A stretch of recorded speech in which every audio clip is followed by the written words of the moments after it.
விபத்தில் உயிரிழந்த பள்ளி குழந்தைகளின் திருவுருவ படத்திற்கு தேசிய கட்டிட தொழிலாளர்கள் முன்னேற்ற சங்கத்தினர் மலர் வளையம் வைத்து அஞ்சலி செலுத்தினர்.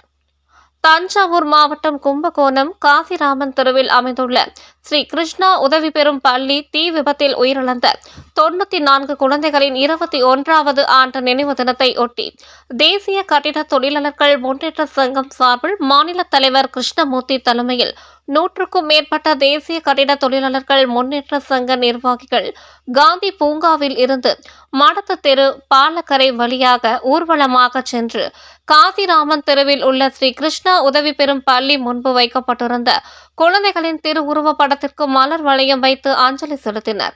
இந்நிகழ்வில் மாநில செயலாளர் கலியமூர்த்தி, மாநில பொருளாளர் சுப்பிரமணியன், மாவட்ட தலைவர் குப்புசாமி, வலங்கைமான் ஒன்றிய தலைவர் ஆனந்தன், சட்ட ஆலோசகர் பூமொழி, ராஜசேகர் உள்ளிட்ட மாவட்ட ஒன்றிய கிளை நிர்வாகிகள் 100க்கும் மேற்பட்டோர் கலந்து கொண்டனர். டெல்டா மலர் செய்திகளுக்காக கும்பகோணத்திலிருந்து சரவணன்.